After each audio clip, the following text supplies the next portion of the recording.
You've been performing for so long, you forgot who you were before the applause. You don't need a new identity. You need to come home to the one you abandoned. It's time to change the narrative. It's time to recognize who you are. You are not an imposter. You are not a mistake. You are not a placeholder in your own life.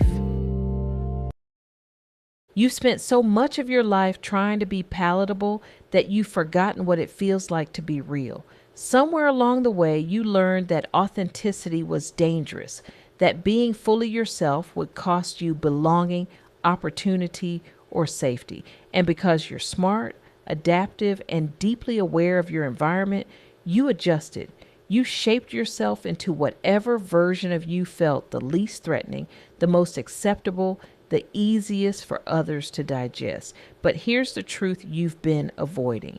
The parts of you you've been hiding are not liabilities. They are the source of your power. Authenticity didn't become scary on its own. It became scary because someone taught you that your truth was too much, too loud, too emotional, too opinionated, too ambitious, too sensitive, too bold, too brilliant. You internalized the message that your real self was a problem to be managed rather than a presence to be honored.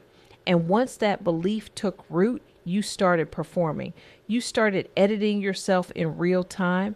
You started shrinking your edges so you wouldn't scrape against anyone else's comfort.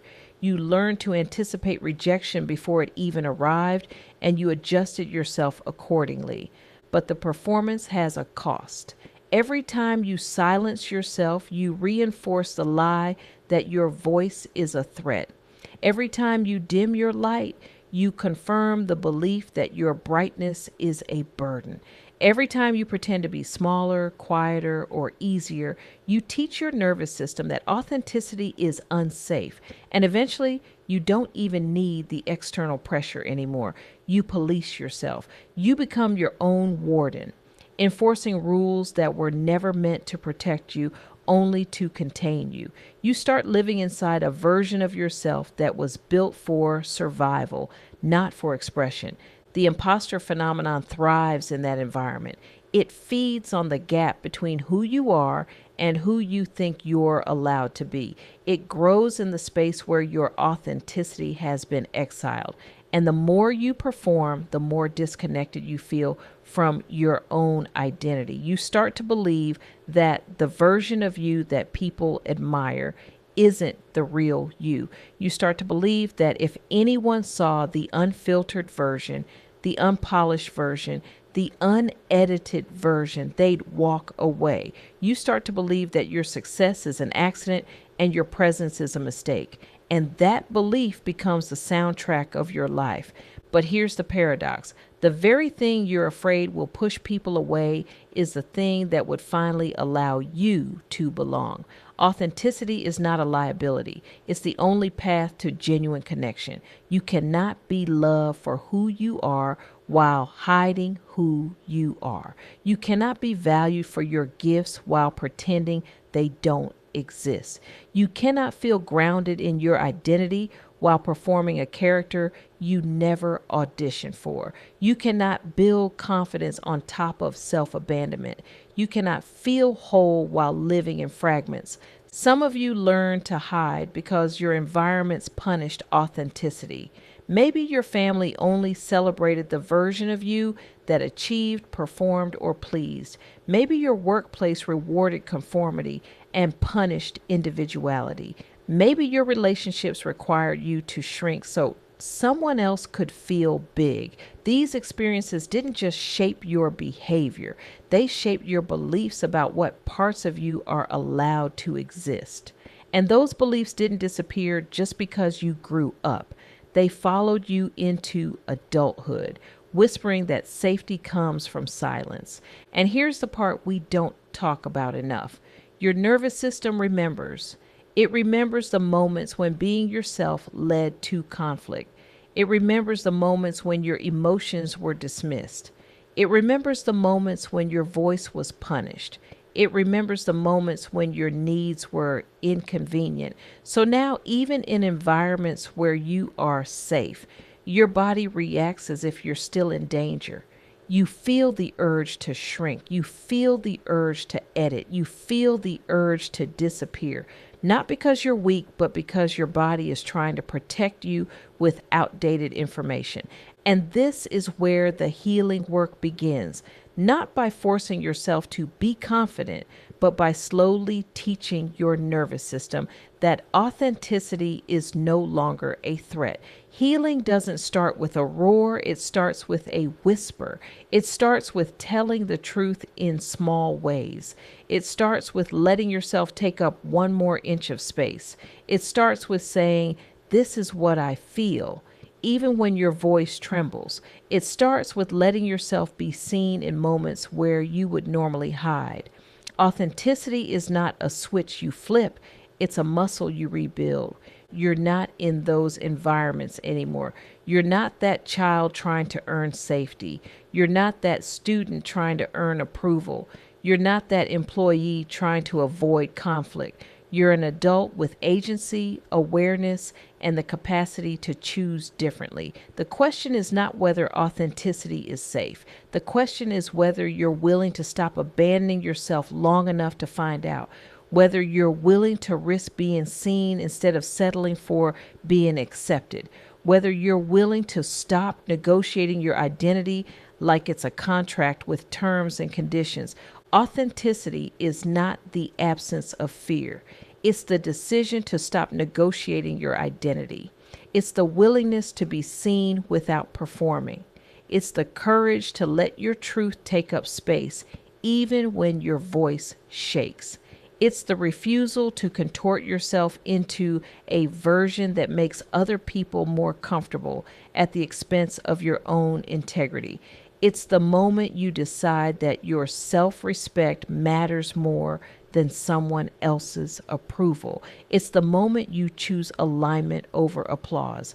And yes, authenticity will cost you something. It will cost you relationships that depended on your silence.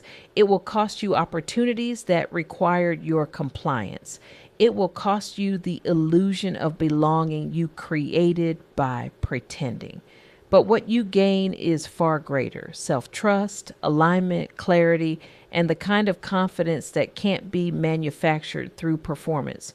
You gain the ability to look at yourself without flinching. You gain the freedom to stop auditioning for a role you never wanted. You gain the peace that comes from no longer betraying yourself. Here's the part most people don't realize. When you start showing up authentically, your life will rearrange itself. Some people will fall away, not because you did something wrong, but because they were attached to the version of you that didn't exist. Some opportunities will disappear, not because you weren't qualified, but because they required you to stay small. But new people will appear. New opportunities will open. New rooms will welcome you. Authenticity doesn't just change how you feel, it changes what becomes available to you. And the more you practice authenticity, the more you realize how exhausting the performance was. You start noticing how much energy you spent managing other people's perceptions. You start noticing how much of your identity was shaped by fear. You start noticing how often you apologized for things that didn't require an apology. And you start reclaiming that energy. You start reclaiming that identity. You start reclaiming that voice. You start reclaiming yourself. When you stop treating your authenticity like a liability, you stop apologizing for existing. You stop asking for permission to be who you are. You stop waiting for someone else to validate your identity. You start showing up with a level of groundedness that makes imposter feelings lose their power. Because impostorism cannot survive in a person who is rooted in their truth. It cannot thrive in someone who refuses to shrink. It cannot manipulate someone who knows who they are. Your authenticity is not a threat to your success. It's the foundation of it. The world doesn't need another version of you that looks like everyone else. The world needs the version of you that only you can access. The version that isn't filtered through fear. the version that isn't shaped by someone else's expectations, the version that isn't diluted to make other people comfortable, the version that knows exactly who they are and refuses to apologize for it, the version that understands that authenticity is not a performance, it's a practice. You don't need to become more. You need to become honest, honest about what you want, honest about what you feel, honest about what you believe, honest about who you are when you're not performing. Because the moment you choose honesty over approval, you reclaim the authority you've been given away. You stop outsourcing your identity to people who never had the capacity to hold it.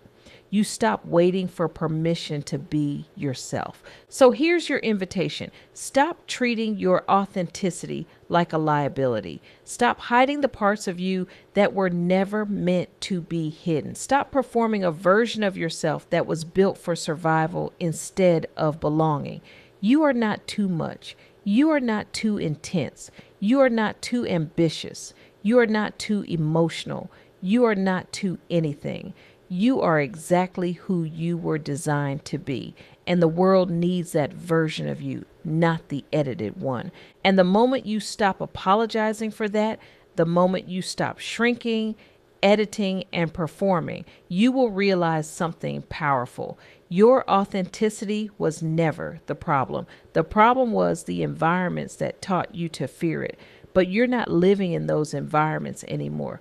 You're here. You're growing. You're awakening, and you're ready to reclaim the parts of you abandoned to survive.